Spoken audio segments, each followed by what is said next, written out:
तो आज का जो वीडियो होने वाला है उस वीडियो के अंदर पूरा एक्शन बैक सीक्वेंस होने वाला है। यहाँ पे आपको स्वॉर्ड फाइट दिखेगा और आपको ये मालूम पड़ा कि हमारा जो मेन कैरेक्टर है वो रिवेंज के लिए कितना ओवरपावर्ड बन जाता है, क्योंकि हमें स्टोरी के शुरुआत में ही दिखाते हैं कि एक पहाड़ के ऊपर उसके फादर ने सर पे एक हेडबैंड पहन के रखा होता है और वो एक छोटा बच्चा होता है जो कि हमारा मेन कैरेक्टर होता है। और उसके फादर के सामने आता है एक आदमी जिसके सर पे होता है रैंक नंबर 2 का हेडबैंड और उसके फादर के सर पे होता है रैंक नंबर 1 का। इस बंदे ने हुडी पहन के रखा होता है, आई मीन एक हैट पहन के रखा होता है और अपने ऊपर एक कपड़ा बांध के रखा होता है। ये लिटरली एक स्केयरक्रो की तरह दिख रहा होता है और ये लोग लड़ने के लिए रेडी होते हैं। यहाँ पे ये जो नंबर 2 वाला बंदा होता है वो बोलता है कि मुझे नंबर 1 बैंड चाहिए और मैं ये पाने के लिए तुमसे लड़ने वाला हूँ। ऐसा बोल के वो हमारे मेन कैरेक्टर के फादर को चैलेंज करता है और फिर इनकी फाइट स्टार्ट होती है। और ये फाइट में जो स्वॉर्ड फाइट का सीक्वेंस होता है, लेकिन ये बंदा बीच में ही चीटिंग करके बंदूक से गोली मारता है। ये हमारे मेन कैरेक्टर के फादर के सिगरेट को भी काटता है और कहता है कि भाई सिगरेट नहीं पीना चाहिए। वेल इसके बाद जैसे ये फाइट चलती होती है तो इनके बीच में बहुत खतरनाक फाइट चलते रहते हैं और यहाँ पे ये लोग स्वॉर्ड से हमला करके उसके गन को भी दूर फेंकता है। लेकिन इसके बाद ये हमारा एनिमी अपनी आंखों से एक अटैक करता है जो जिसमें पता नहीं कैसे लेकिन वो हमारे हीरो के फादर का मुंडी उड़ा देता है और इसमें कोई भी स्वॉर्ड यूज नहीं हुआ होता है। तो इसने ये कैसे किया ये मुझे भी नहीं पता। वेल ये देख के हमारे मेन कैरेक्टर के आंखों में आंसू आता है और फिर ये जो विलन होता है ये चल के हमारे मेन कैरेक्टर के पास आता है और कहता है कि बच्चे, इस दुनिया में रैंक 1 बनने के लिए कोई कुछ भी कर सकता है और मैं तो एक ह्यूमन हूँ भी नहीं, तो ये आखिर है ही कौन, एक मकड़ी। वेल फिर इसके बाद वो उसके फादर का मुंडी पकड़ के उसके सामने फेंकता है और बोलता है कि जा इससे फुटबॉल खेल ले। आई मीन ब्रो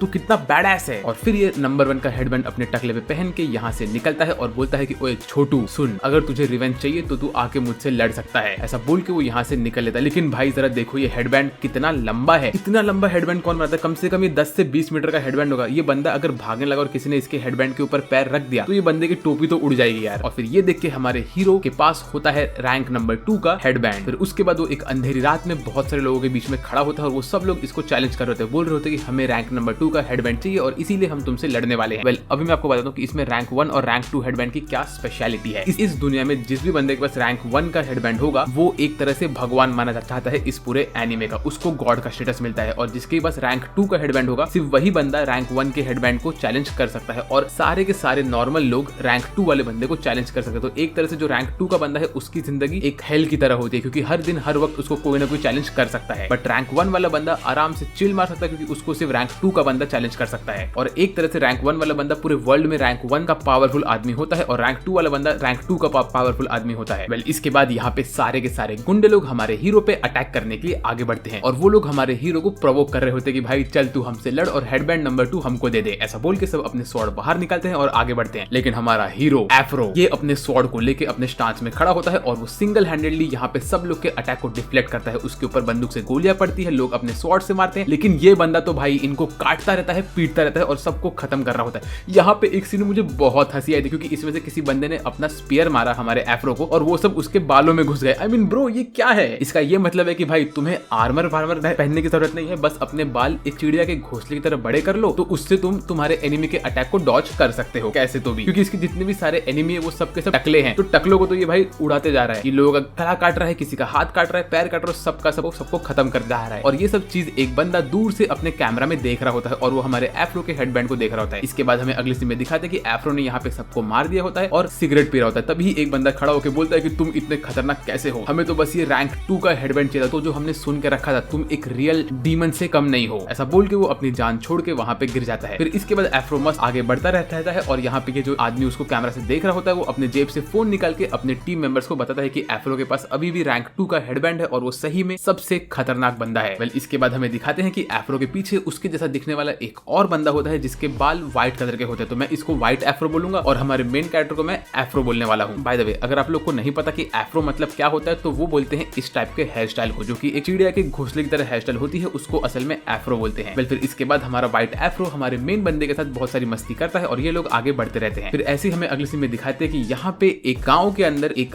बार में कुछ लोग टाइम पास कर रहे होते, तभी वहाँ पे एक झिंगुर जैसा बंदा आता है और वो सबसे कहता है कि अरे भाई बात सुनो, हमारे पास एफ्रो आ रहा है जो कि नंबर 2 स्वॉर्ड्समैन है, वो यहाँ पे आके पता नहीं हम लोग के ऊपर अटैक कर सकता है, तुम लोग भागो यहाँ से। तभी यहाँ की जो बार की लेडी होती है वो बोलती है कि भाई यहाँ पे टाइम पास मत कर, अगर वो यहाँ पे आ रहा है तो उसे आने दे, वो अपना यहाँ पे जूस पी के निकल जाएगा, तुम लोग उससे पंगा मत लेना। लेकिन यहाँ के जितने भी चंगू मंगू झंगू मंगू लोग होते हैं वो लोग बोलते हैं कि अरे रैंक 2 का बंदा यहाँ पे आ रहा है, हम तो उससे लड़ेंगे भाई, हमारे पास अभी मौका है रैंक 2 का बंदा बनने का, एक साथ मिलकर उस पर अटैक करेंगे और फिर हम में से जिस बंदे को फाइनल ब्लो मिलेगा वो उस बंदे को संभाल लेगा। ऐसे ही लोग यहाँ पे बात कर रहे होते हैं और हमारी जो यहाँ की लेडी होती है वो बोलती है तुम लोग भाई जूस पियो और अपना टाइम पास करो ना, क्यों तुम लोग लड़ने की बात कर रहे हो। तभी यहाँ पे वो एक टोपी वाले बंदे से बात करते हैं और वो इससे पूछता है कि क्या ये सच में रैंक 2 का एफ्रो नाम का बंदा सच में है। तो बोलती है कि हाँ ये बात तो सच है। उतने में यहाँ पे एक बिग बॉय टाइटन वाला बंदा आता है और वो लोगों के ऊपर हमला करना स्टार्ट करता है और वो यहाँ पे एक फाइट शुरू करता है। वो एक एक करके यहाँ पे 2-4 लोग से लड़ता रहता है, लेकिन तभी जो हमारी बार टेंडर होती है वो बोलती है भाई तुम लोग ये चीज यहाँ पे मत करो, घर के बाहर ये सब करो। तभी एफ्रो यहाँ पे एंट्री लेता है और एफ्रो को देख के हमारे झिंगुर की हवा टाइट हो जाती है और सब लोग यहाँ पे शॉक से रुक जाते हैं। तो एफ्रो जाता है बारटेंडर के पास और उससे कहता है कि मुझे एक जूस चाहिए, वो भी लेमनेड वाला। मतलब इस बंदे के बैडनेस को देख रहे हो, इसके जो बाल है वो आगे की तरफ पॉइंट कर रहे हैं, पूरा इसका घोंसला आगे जा रहा है और इसने एक बार में आके जहाँ पे आप लोग को बहुत सारे ड्रिंक्स मिलते हैं वहां पे आके इसने लेमनेड मांगा है। भाई बहुत हार्ड बंदा है ये। लेकिन ये सब देख के जो हमारा ये बिग बॉय बॉडी बिल्डर बंदा होता है वो एफ्रो के ग्लास को फोड़ देता है और बोलता है ओए मुझसे लड़। तभी एफ्रो कहता है कि मुझे एक और जूस चाहिए और उसे तुम्हें इसके बिल पे फाड़ना है। ऐसा बोल के वो इस बिग बॉय को एक मुक्का मारता और बिग बॉय गया पीछे और खत्म, एक मुक्के में खत्म। मतलब भाई क्या फायदा, तूने इतना प्रोटीन खाया, इतनी बॉडी बनाई, इतना बड़ा बिग बॉय बन गया, तूने कितने सारी चीजें लेके ऐसी बॉडी बनाई होगी और तुझे एक दुबले पतले आदमी ने एक मुक्का मार के गायब कर दिया। भाई क्या बोलूं मैं तुझे, तूने तेरी जिंदगी वेस्ट कर दी भाई, पूरा जिम में जा जाके इतनी बॉडी बना के नाम खराब करे तूने हम लोग का यार, जो लोग जिम जाते हैं। वेल फिर ये देख के यहाँ के सारे चंगू मंगू एफ्रो के ऊपर अटैक करने के लिए आगे बढ़ते, लेकिन एफ्रो कुछ नहीं करता। वो अपना सुपर स्पेशल गोल्डन स्ट्रॉ बाहर निकालता है और उससे एक सांस में पूरा जूस पी लेता है। भाई ये होता है एक्चुअल बंदा, ये जूस पी के खुश होता है और बोलता है आह मजा आ गया, ऐसा बोल के वो यहाँ से निकल लेता है। बाय द वे अगर वीडियो में मजा आ रहा है तो सब्सक्राइब कर लो यार, हमारा गोल है कि हमें इस साल के एंड के पहले 1,75,000 सब्सक्राइबर्स कंप्लीट करना है, तो कर दो ना सब्सक्राइब। वेल फिर जैसे ही वो आगे आगे बढ़ता रहता है तो उसके साथ उसका व्हाइट एफ्रो भी उसके पीछे होता है और ये लोग आगे चलते रहते हैं, लेकिन इनका पीछा एक बंदा कर रहा होता है। तो एफ्रो बीच में रुक के बोलता है कि तुम कौन हो और तुम मेरा पीछा क्यों कर रहे हो। तब हमें मालूम पड़ता है ये बंदा कोई और नहीं, ये वही रहता है जो इस वक्त बार में बैठ के बात कर रहा होता है हमारी बार लेडी के साथ। ये अपने साथ एक गन लाया होता है और ये एफ्रो के ऊपर अटैक करने के लिए रेडी होता है। बोलता है कि मुझे चाहिए नंबर 2 का हेडबैंड। भाई हमारा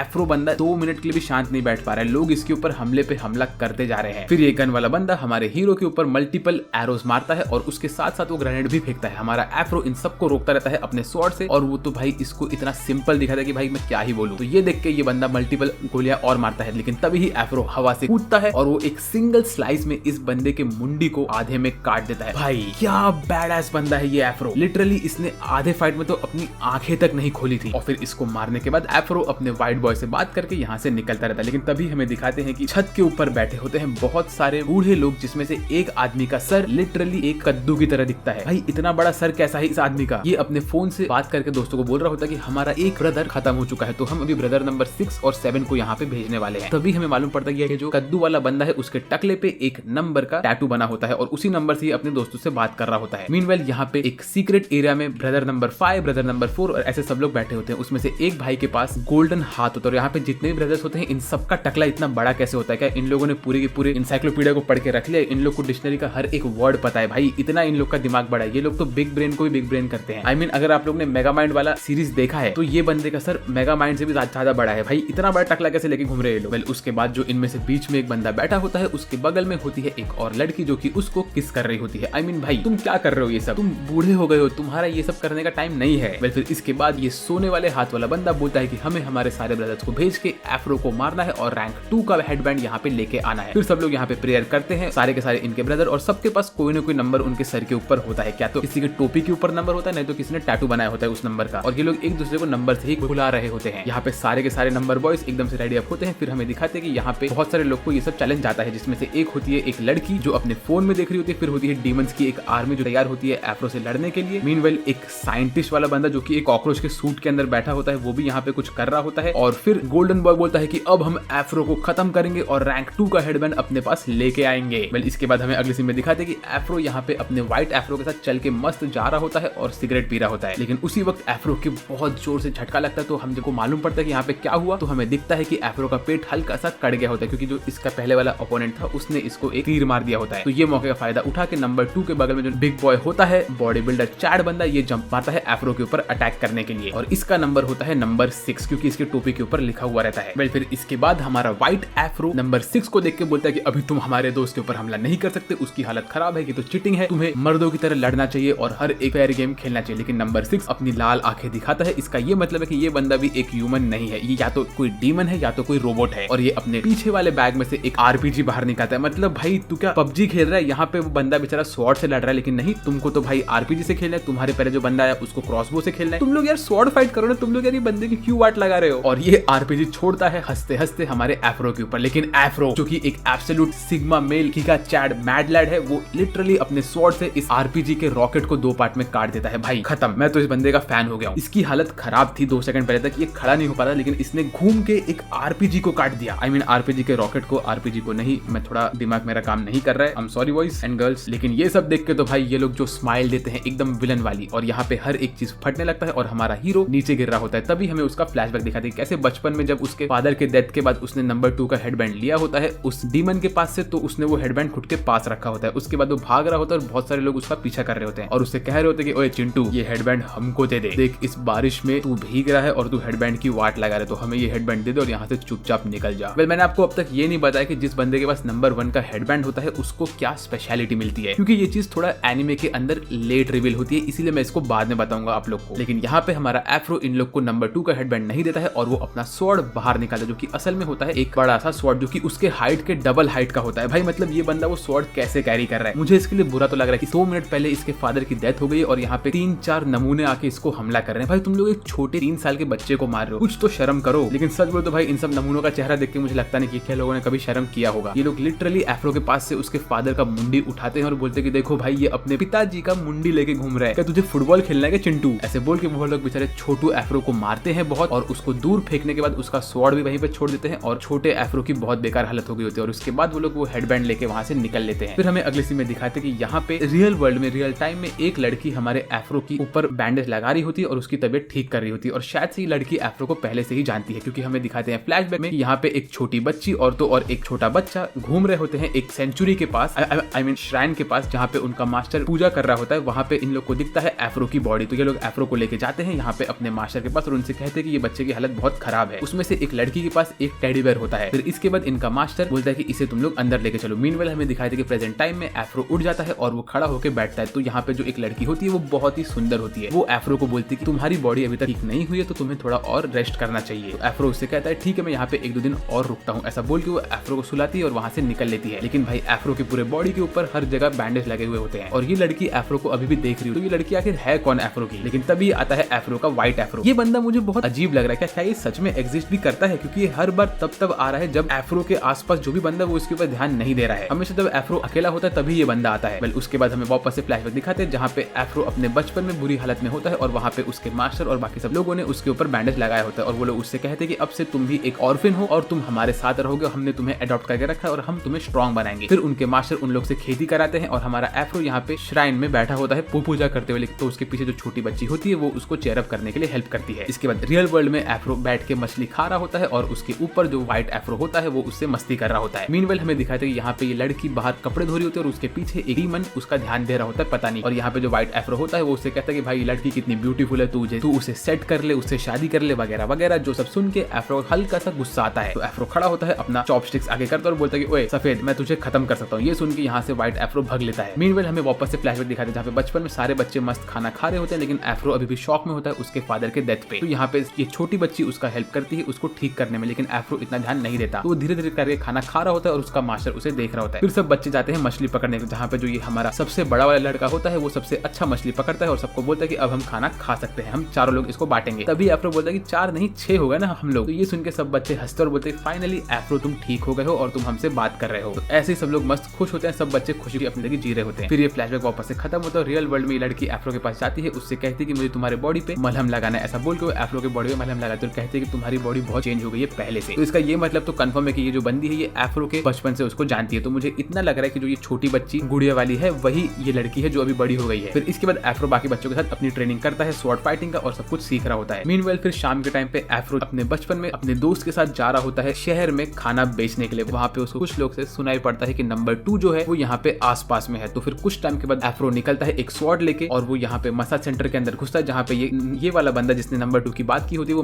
मसाज कर रहा होता है एक लड़की के साथ। तभी वो यहाँ पे घुस के इस बंदे के ऊपर हमला करना स्टार्ट करता है, इससे कहता है कि मुझे बताओ नंबर 2 कहाँ पे है। तो ये लड़की तो यहाँ से पीछे भाग लेती है, लेकिन एक छोटा 5 साल का बच्चा यहाँ पे 40 साल के आदमी के ऊपर एक तलवार से हमला कर रहा होता है। वो लिटरली इसको मारता रहता है और इसकी बॉडी को पूरा खूना खून कर देता है। और यहाँ पे जब ये 40 साल का बंदा ऑलमोस्ट खत्म होने वाला होता है तो वो अपनी गन उठा के अपने टकले पे मारता है और बोलता है कि बच्चे अगर तुम किसी को खत्म करना चाहते हो तो हमेशा उसको पूरी तरह से खत्म कर दिया करो। ऐसा बोल के खुद को मार देता है और कहता है कि नंबर 2 यहाँ से निकल चुका है। तो ये देख के एफ्रो को बहुत शौक लगता है। फिर इसके बाद एफ्रो मस्त पानी वाले इलाके में चल के जा रहा होता है और उसको उसके सामने उसके फादर का चेहरा दिखता रहता है और सब फ्लैशबैक उसके दिमाग में आता है और वो बेचारा 5 साल की उम्र में उल्टी कर रहा होता है ये सब देख के। मीनवाइल फ्लैशबैक खत्म होता है और रियल वर्ल्ड में एफ्रो आराम से बैठ के अपने बैंडेज बाहर निकाल रहा होता है। तभी उसके ऊपर एक ये डीमन वाला बंदा बैठा होता है और वो उस पर ध्यान दे रहा होता है और सारा का सारा इन्फॉर्मेशन बाहर भेज रहा होता है। तभी एफ्रो इस बंदे के पीछे आता है और उसका मुंडा पकड़ के उसको खत्म करता है। मीनवाइल यहाँ पे ये एफ्रो की ब्यूटीफुल गर्ल उसके पास आती है और बोलती है क्या तुम ठीक हो, ऐसा बोल के वो एफ्रो के साथ बैठती है, खाना खा रही होती है और बोलती है तुम खाना क्यों नहीं खा रहे। तो एफ्रो बोलता है ऐसा बोल के वो अपने जेब से थोड़े पैसे निकालता है और कहता है कि तुम ये पैसे रख लो, तुमने मेरी बहुत हेल्प की है और थैंक यू सो मच सुयूरी। तो ये वही बंदी होती है जिसने बचपन में एफ्रो की हेल्प की होती है उसको खुश होने में। तो ये बंदी बोलती है कि नहीं एफ्रो, तुम्हें ये सामान अपने पास रखना चाहिए क्योंकि ये तुम्हारी जर्नी पे तुम्हें काम आएगा। मैं बस ये चाहती हूँ कि तुम थोड़ा दिन और मेरे साथ स्पेंड करो, मैं चाहती हूँ कि कल तुम मेरे साथ फायरवर्क्स देखो यहाँ पे। फिर हमें वापस से फ्लैशबैक दिखाते हैं जहाँ पे एफ्रो को उसका सेंस से मारता है और कहता है कि तुमने एक बंदे की जान क्यों ली, तुम्हें रिवेंज वाले पाथ पे कभी नहीं जाना चाहिए। नंबर 2 कौन है कौन नहीं है ये सब के बारे में तुम्हें भूल जाना चाहिए। फिर इसके बाद एफ्रो ऐसे ही अपने बचपन में एक पत्थर पे लात मारता है और वो पत्थर जाके लगता है एक डीमन के ऊपर और डीमन एफ्रो को देख के चिल्लाता है। तो एफ्रो एकदम से डर गया होता है। इसके बाद हमें दिखाते हैं कि यहाँ पे सब बच्चे लेमनेड पी रहे होते हैं लेकिन किसी को भी उसका टेस्ट पसंद नहीं आता। तो ये आंटी एफ्रो को लेमनेड देती है और एफ्रो घटाघट इसको पी लेता है। तो ये मल्टीपल 4 पीता है लेमनेड के। उसके बाद हमें दिखाते हैं कि कुछ टाइम बाद यहाँ पे वो सब बंदे आते हैं जिसको एफ्रो ने मारा होता है। ये लोग एफ्रो के उस बंदे के दोस्त होते हैं जिसको एफ्रो ने मारा होता है। ये लोग यहाँ पे आके एफ्रो पे हमला करना स्टार्ट करते हैं। तो एफ्रो मस्त लेमनेड पीता है और बोलता है कि अब मैं तुम्हें नहीं छोड़ूंगा। ऐसा बोल के वो ये डिब्बा इस बंदे के हाथ में देता है और तुरंत अपने स्वॉर्ड से इस डिब्बे को और तो इस बंदे के गले को काट देता है। मतलब भाई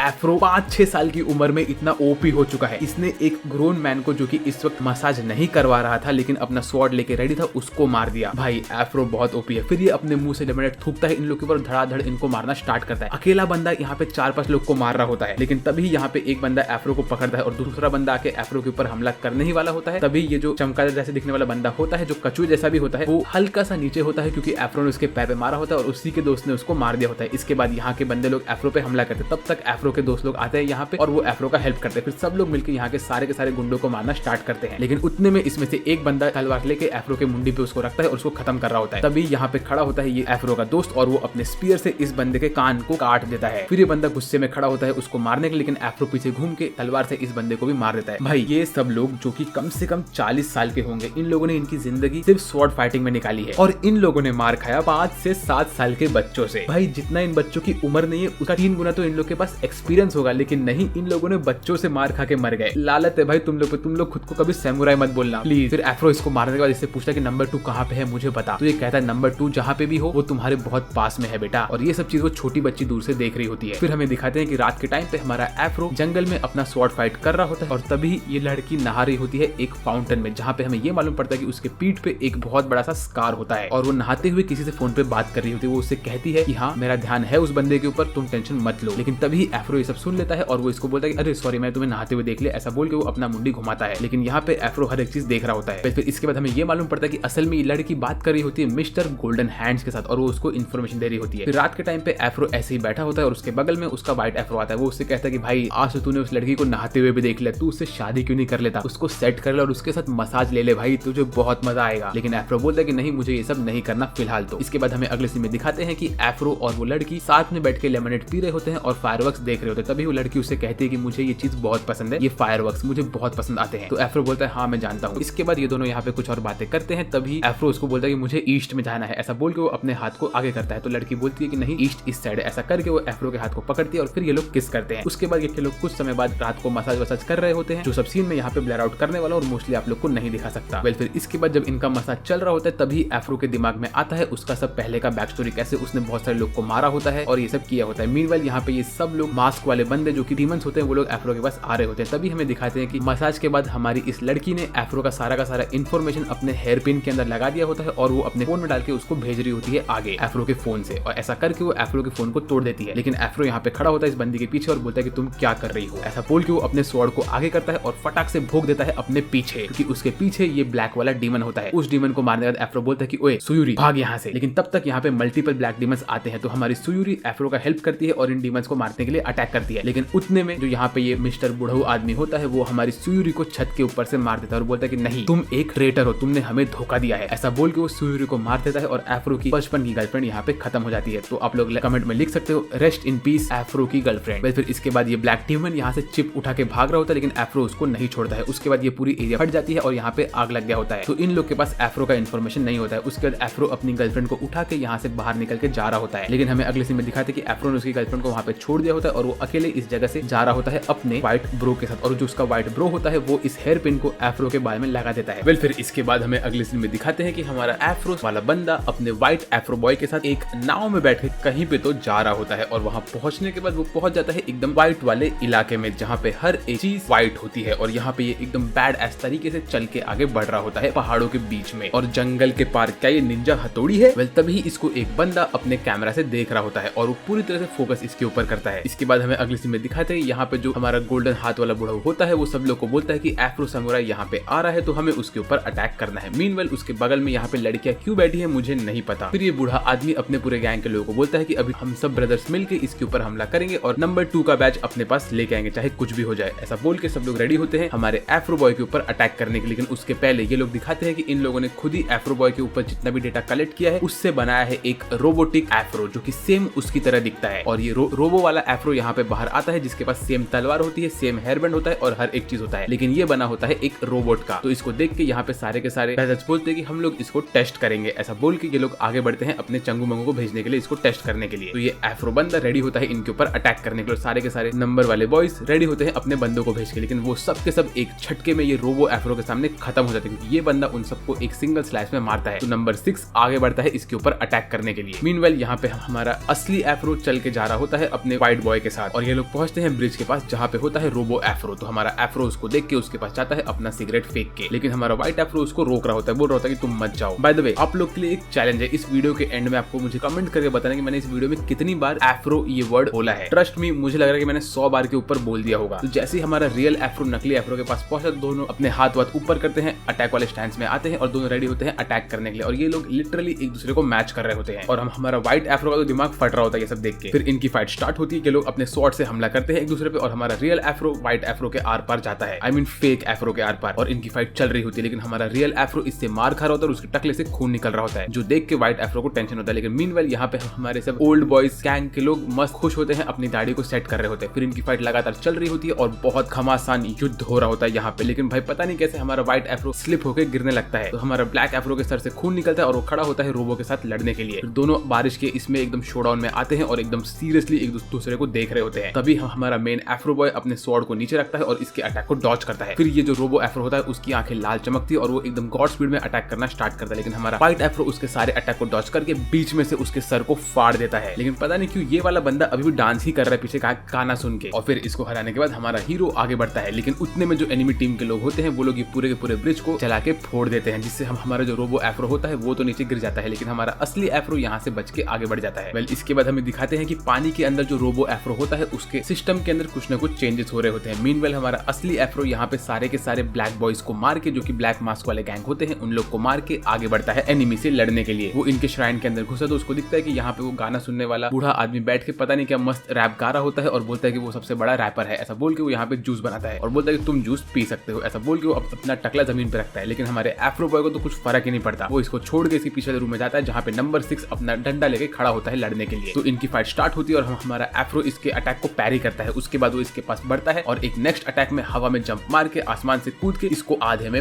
फाड़ देता है और एफ्रो को लगता है कि वो जीत गया। लेकिन तभी हमारा ये बिग बॉय बोलता है अब मेरे चंगू मंगू तेरे ऊपर हमला करेंगे। ऐसा बोल के वो अपने पीछे अपना बैग खोलता है और उसमें से निकलती है, नेज़ुको नहीं निकलती इसमें से, लेकिन इसमें से निकलते हैं 4-5 बूढ़े एफ्रो बॉयज के दुश्मन, जो कि सीधा जंप मार के हमारे हीरो पे हमला करना स्टार्ट करते हैं। लेकिन हमारा हीरो एकदम से चिल मार रहा होता है। फिर वो इन लोग के ऊपर अटैक करने के लिए आगे आगे भागता है और एक एक करके इन सब बुढ़ों के ऊपर अटैक करता है और वो सारे ब्रदर्स को मारना स्टार्ट करता है। मतलब भाई इसको लगा कि अपने बैग से नेज़ुको को बाहर निकाला, लेकिन नहीं, इसने तो एक एफ्रो बॉय को बाहर निकाला है। फिर हमारा हीरो इन सबको मार के आगे जाता है इसी क्लैन के अंदर और ये कैमरा बॉय इनको दूर से देख रहा होता है। तो हमारा हीरो उसके पास जाता है, उसकी आंखें फोड़ता है और इस कैमरा को उसके आंखों के अंदर घुसा देता है। मतलब भाई ये बंदा कितना रूथलेस और बैडएस है यार। फिर वो आगे आगे बढ़ता है अपने जर्नी पे और वो एक लिफ्ट की मदद से ऊपर पहुंचा, जहाँ पे वो देखता है कि इस छत के ऊपर एक छेद होता है जिसमें से निकलता है वही रोबो एफ्रो, जो कि आधे से ज्यादा कट चुका होता है और इस वक्त वो गुस्से में होता है। फिर हमारा हीरो उसे लड़ना स्टार्ट करता है क्योंकि रोबो एफ्रो उसके ऊपर गोलियां मारता है और ये सब लगता है हमारे एफ्रो को, उसके मुंह से खून भी निकलता है और इसकी बॉडी बहुत बुरी तरह से डैमेज हो जाती है। लेकिन हमारा हीरो रोबो एफ्रो के अटैक को डॉज करने की कोशिश करता है और उसको दूर फेंकता है। फिर वो भाग के जाता है रोबो एफ्रो के ऊपर हमला करने के लिए, लेकिन रोबो एफ्रो अपने टकले से एक लेजर बीम मारता है और वो पूरी एरिया को डिस्ट्रॉय करने लगता है और इसी बीच में वो लेजर बीम को हमारा हीरो डिफ्लेक्ट करता है और वो वो रोबो एफ्रो के ऊपर ही मारता है और इसके साथ रोबो एफ्रो की हालत खराब होती है। तो वो एक सेल्फ डिस्ट्रक्शन वाला अटैक मारने के लिए अपने मुंह से मल्टीपल अटैक मारता है एफ्रो के ऊपर, लेकिन एफ्रो उसके पीछे आके उसके टकले पे धाड़ धाड़ करके मारता है उसको और एक एक बॉन्क मार रहा होता है। फिर ये रोबो एफ्रो अपने पैर से रॉकेट यूज करता है और हवा में उड़ता है। तो ये बीच हवा में उड़ के हमारा हीरो अभी भी उसके टकले पे मार रहा होता है। तभी रोबो एफ्रो अपने मुंह से अटैक करता है और हमारा हीरो उसको डॉज करके नीचे गिर रहा होता है। फिर ये लोग मिड एयर में फाइट करते हैं और हमारा रोबो एफ्रो एकदम से डिस्ट्रॉय हो रहा होता है। उसके बाद हमारा एफ्रो नीचे आता है और अभी भी उसके बाल हवा में उड़ रहे होते हैं। इसकी जो जुल्फे हैं उसके बारे में क्या ही बोलूं। ये सब देख के रोबो एफ्रो को लगता है कि वो खत्म होने वाला है। तो वो अपना सेल्फ डिस्ट्रक्शन वाला अटैक बाहर निकालता है, पूरी एनर्जी अपने अंदर खींचता है, लेकिन बूम, ये बंदा फूस हो जाता है क्योंकि इसकी एनर्जी खत्म हो गई होती है और इसके साथ वो खुद ही खुद को मार देता है। फिर हमारा एफ्रो यहाँ से आगे बढ़ता है और जो चिप होता है उसको डिस्ट्रॉय करता है। फिर वो आगे आगे निकलता है अपने व्हाइट एफ्रो बॉय के साथ। फिर ये लोग एक और लिफ्ट के अंदर घुसते हैं जो कि इनको एकदम गॉड स्पीड पे ऊपर लेके जाती है और ऊपर ये लोग एक और श्राइन में घुसते हैं जहाँ पे ये लोग इस बुढ़ऊ मैन को, जो कि गोल्डन हाथ वाला बंदा होता है, उसको फाइनली मारते हैं। लेकिन अब जब ये सब फाइट वाइट होगा तो ये गोल्डन मैन की लड़की कहाँ पे गई? ये तो पूरा टाइम इससे चिपकी हुई रहती है लेकिन वो गायब हो गई,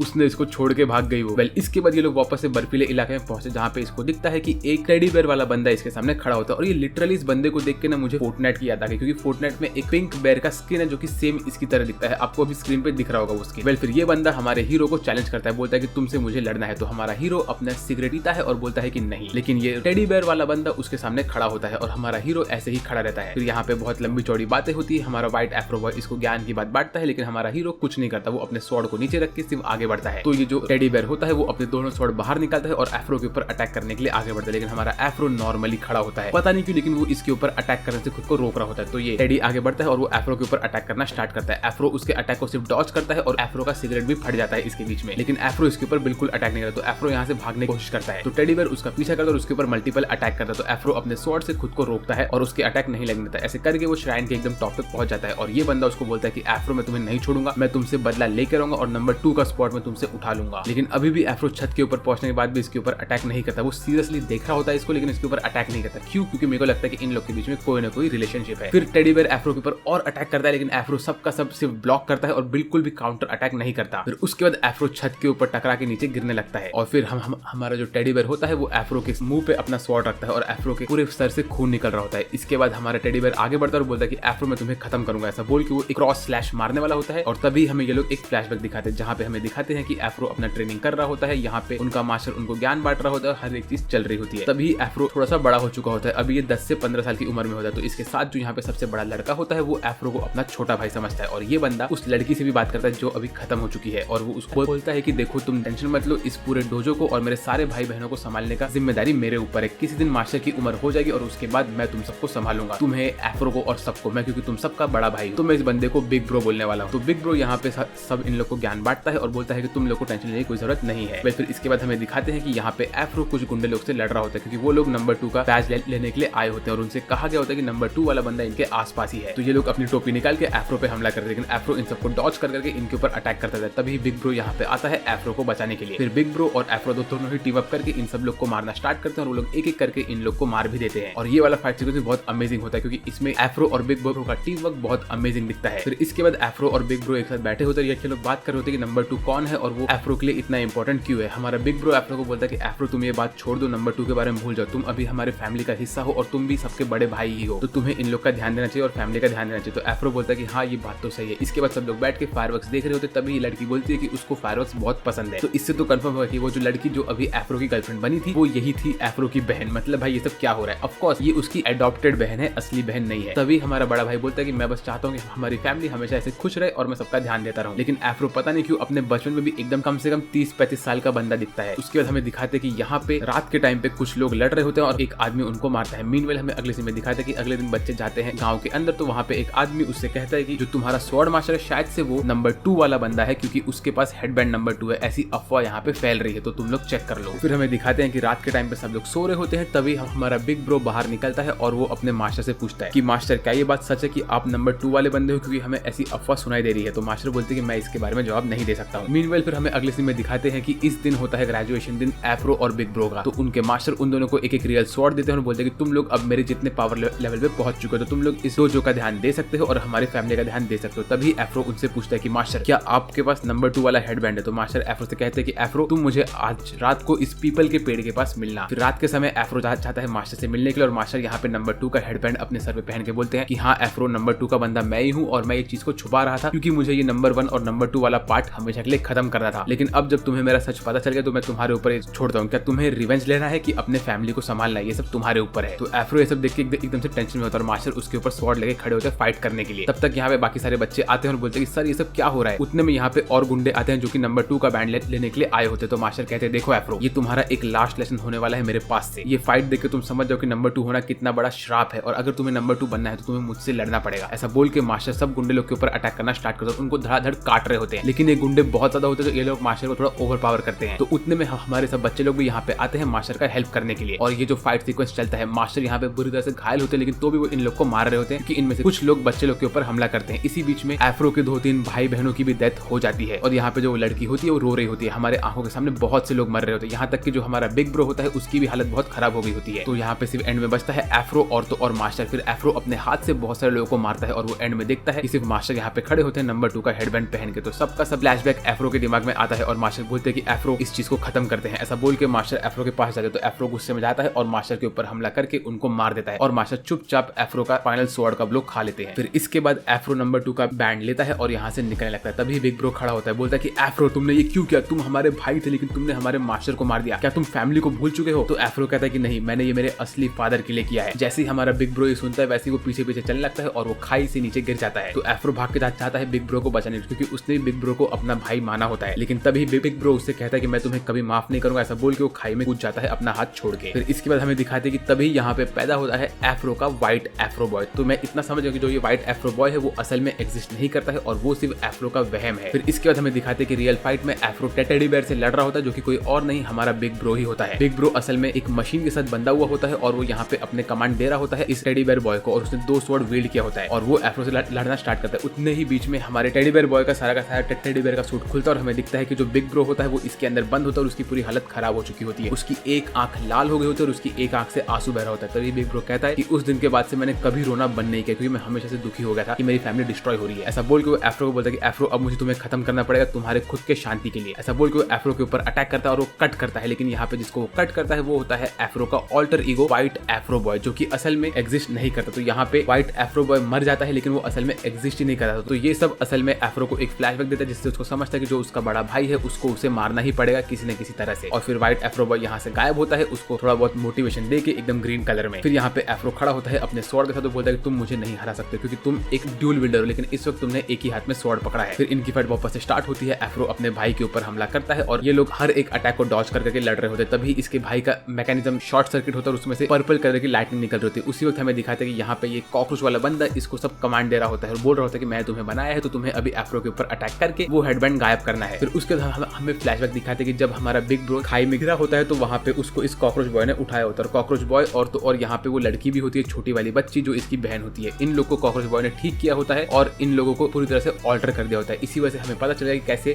ये लड़की मतलब एफ्रो की गर्लफ्रेंड और बिग ब्रो दोनों ये एनिमी टीम के हाथ में कैसे आए थे। तो यहाँ पे ये मैड साइंटिस्ट जो कि एक कॉकरोच बॉय होता है वो हमारे बिग ब्रो के ऊपर बहुत सारा एक्सपेरिमेंट करता है और उसको एक साइबॉर्ग में कन्वर्ट करता है। मीनवाइल यहाँ पे एफ्रो और बिग ब्रो की फाइट अभी भी चल रही होती है। बिग ब्रो अभी भी रो रहा होता है और एफ्रो के सर से भी खून निकल होता है। इनकी फाइट चल रही होती है और ऐसी चल रही होती है। फिर हमें अगले सीन में दिखाते हैं कैसे बिग ब्रो एक ह्यूमन से एक साइबॉर्ग में टर्न होकर सब लोग उसके ऊपर हंसते थे। तभी उसने ठान लिया कि वो लोगों को डिस्ट्रॉय करेगा। फिर ऐसे एक बार उसके ऊपर कुछ लोगों ने हमला किया और बिग ब्रो ने सबको एक झटके में मार दिया था और वो सब बॉडीज के बीच में आराम से चल रहा था। वेल इसके बाद बिग ब्रो ने कसम खा लिया कि वो एफ्रो को कैसे भी करके मारेगा और इस पूरे साइकिल से बाहर निकालेगा। मीनवेल फिर हमें दिखाते हैं कि कैसे इन लोगों ने बिग ब्रो को वो टेडी बेयर वाला पूरा कॉस्ट्यूम दिया, उसको 2 स्वॉर्ड दिए, ये सब दिया और उसके बाद अपने ऑर्गेनाइजेशन में लेके रख लिया। फिर यहाँ पे बिग ब्रो और एफ्रो का फाइट चल रहा होता है जिसमें बिग ब्रो के बॉडी से लाइटनिंग निकल रही होती है क्योंकि उसका सिस्टम शॉर्ट सर्किट कर रहा होता है। तभी एफ्रो को पूरा फ्लैशबैक आता है उसके पूरे फैमिली का। उसके बाद एफ्रो कैसे तो भी खड़ा होता है और बिग ब्रो से लड़ना स्टार्ट करता है। उसको एक एक करके फ्लैशबैक आ रहे होते हैं। फिर एफ्रो और बिग ब्रो दोनों ही लड़ रहे होते हैं। दोनों अपने फाइनल ब्लो को क्रॉस करते हैं जिसमें एफ्रो बिग ब्रो के सिस्टम को फाड़ देता है और बिग ब्रो का पूरा सिस्टम शॉर्ट सर्किट कर जाता है। इसके बाद एफ्रो बिग ब्रो को जमीन पे ऐसे छोड़ के आगे बढ़ता है और वो श्राइन के अंदर और घुसता है। जैसे जैसे वो अंदर जाता है वैसे वैसे टॉप पे पहुंचने वाला होता है। उसको टॉप पे मिलता है एक शाइनिंग एरिया जहाँ पे वो देखता है कि उसके सामने खड़ा होता है द करंट नंबर 1 डीमन। ये बंदा कोई और नहीं, ये वही है जिसने एफ्रो के डैड को स्टार्टिंग में मारा होता है और ये इस वक्त डीमन बन चुका होता है। इसकी पूरी बॉडी और चेहरा पूरी तरह से चेंज हो गया होता है। ये कहता है कि एफ्रो तुम मेरे पास आखिर आ ही गए। मैंने तुम्हारे डैड को भी मारा था और मैं तुम्हें भी उसी तरह से मारूंगा। क्या तुम्हें याद है ना कैसे मैं तुम्हारे डैड को मारा था? वेल तुम्हारे डैड इस दुनिया के सबसे बड़े स्वॉर्ड्समैन थे और आज मैं उनकी जगह लेके बैठा हूँ और मैं अपने बॉडी को हील भी कर सकता हूँ क्योंकि मैंने नंबर 1 पे आने के बाद ये इच्छा मांगी मांगे कि मैं एक डीमन बन जाऊं और इस दुनिया का गॉड बन जाऊं। तुम्हें पता है ना कि जब जो बंदा नंबर 1 पे आता है और उसको नंबर 1 का बैंड मिलता है तो उसकी सारी की सारी इच्छाएं पूरी हो जाती है। इसीलिए ये पूरा चक्र चलता है जहाँ पे लोग नंबर 1 और नंबर 2 पे आने की कोशिश करते हैं। लोग नंबर 1 पे इसीलिए आ रहे हैं क्योंकि उनको उनकी इच्छाएं पूरी करनी है और इस वक्त मैं इमॉर्टल हो चुका हूँ। ऐसा बोल के वो एफ्रो के ऊपर अपने गन से अटैक करना स्टार्ट करता है और एफ्रो यहाँ पे खड़ा रह के उसकी बातें सुन रहा होता है। ये बंदा एफ्रो को बहुत कुछ सुनाता है, बोलता है कि तुम्हारे डैड एकदम से यूजलेस थे वगैरह वगैरह ऐसा करके। फिर वो बोलता है कि देखो तुम्हारे आसपास देखोगे तुम्हें बहुत सारे नंबर 2 के स्कल्स दिख रहे होंगे। मैंने इन सारे के सारे नंबर 2 वाले लोगों को मार मार के हेडबैंड उनके कलेक्ट करके रखा और तुम आखिरी नंबर 2 वाले इंसान हो। तुम्हें भी मैं मारूंगा और मेरा पूरा कलेक्शन कंप्लीट हो जाएगा। उसके बाद मुझे अल्टीमेट गॉड का एनलाइटमेंट मिलेगा और मैं गॉड बन जाऊंगा। ऐसा बोल के वो अपना फाइट स्टार्ट करता है। एफ्रो इसके ऊपर अटैक करता है, इसके अटैक को डॉज करता है और ये फाइट एकदम लेजेंडरी मोड में चल रहा होता है। यहाँ पे जो स्वॉर्ड फाइट होता है एफ्रो इसके सारे अटैक को अपने स्वॉर्ड से काट रहा होता है। उसके बाद एफ्रो इसके हाथ को काटा, लेकिन ये बंदा अभी भी हंस रहा होता है क्योंकि वो एक डीमन होता है। फिर वो अपने पीठ में से अपना तीसरा हाथ बाहर निकालता है और तभी हमें मालूम पड़ता है कि इसने एफ्रो के डैड को कैसे मारा था। स्टार्टिंग में उसने तभी भी ये डीमन वाला हाथ बाहर निकाला था और उससे उसने एफ्रो के डैड को मारा था और वो सेम अटैक एफ्रो के ऊपर यूज कर, लेकिन एफ्रो इस अटैक को भी रोक देता है। फिर एफ्रो इस बंदे के मुंडी को काटता है और बोलता है कि अब सब कुछ हो गया। तो क्या अब ये डीमन मर चुका है? वेल, हमें अगले सीन में मालूम पड़ता है कि डीमन अपने मुंह से अभी भी बोल रहा है। वो कहता है कि एफ्रो मैं इमॉर्टल हूँ और मैं कभी भी नहीं मरने वाला। ऐसा बोल के वो एफ्रो कहता है कि तुम अगर नंबर 1 पे आ भी गए तो तुम क्या करोगे। ऐसा कह के वो हंसता है और फिर एफ्रो यहाँ पे पता नहीं क्यों चुपचाप खड़ा होता है। उसके बाद ये बंदा अपने मुंडी को वापस सेट करता है और अपने हाथ को भी रिजनरेट करके वो एक स्पाइक मारता है एफ्रो के सर पे। तो क्या हमारा हीरो अब मर चुका है? मुझे नहीं पता। वेल, इसके बाद वो एफ्रो से कहता है तुम मेरे आखिरी नंबर 10th वाले शिकार थे और अब मेरे पास सारे के सारे हेडबैंड्स हो चुके हैं और अब मुझे ऑलमाइटी गॉड बनने से कोई नहीं रोके। लेकिन उसी वक्त एफ्रो अपने मुंडी को संभालता है क्योंकि ये स्पाइक उसके बालों में घुस गया होता है। इस एनिमे का मेन हीरो तो एफ्रो के बाल है यार। वो जाता है और डीमन के ऊपर अटैक करता है और उसके बॉडी को आधे में काट देता है, लेकिन फिर भी डीमन खड़ा होता है। तो एफ्रो उसके ऊपर 1 सेकंड के अंदर हजारों स्लैश मार के उसके बॉडी को छोटे छोटे टुकड़े में काट देता है ताकि वो अपने आप को रिजनरेट भी न कर पाए। फिर एफ्रो के हाथ में आता है नंबर 1 का बैंड और वो जैसे ही वो बैंड अपने हाथ में पकड़ता है तो वो अपनी इच्छा मांग लेता है और उसकी इच्छा कुछ ऐसी होती है कि यहाँ पे आसपास सारा का सारा नंबर 1 और नंबर 2 का साइकिल खत्म होता है और सारे के सारे स्कल भी क्रश हो जाते हैं और इसी के साथ यहाँ पे एनलाइटमेंट अचीव हो जाती है एफ्रो को। तो ये तो इस स्टोरी का बहुत फिटिंग एंड था, है ना। वेल, इसके बाद हमें दिखाते हैं कुछ टाइम बीत जाता है और इसके बाद एफ्रो यहाँ पे नंबर 1 बन के बैठा होता है और उसको चैलेंज करने के लिए आता है हमारा टेडी बेयर बॉय जिसने बहुत सारे बैंड पहन के रखे होते हैं और वो एफ्रो को चैलेंज करता है। एफ्रो उससे कहता है कि भाई मैं तुम्हारे ऊपर इजी नहीं जाने वाला हूँ और ऐसे ही इनकी फाइट वापस से स्टार्ट होती है और इसी के साथ साथ हमने ये एनिमे कंप्लीट कर दिया है जिसका नाम था एफ्रो सैमुराई। अगर आपको वीडियो देख के मजा आया तो लाइक करिए वीडियो को, सब्सक्राइब करिए चैनल को और मुझे कमेंट करके बताइए कि आपको ये वाला वीडियो कैसा लगा। वेल, आज के लिए मेरे तरफ से बस इतना ही। मेरा नाम है सास बेस्ट और मैं बात करूंगा आपसे अगले वीडियो में। तब तक के लिए बाय बाय।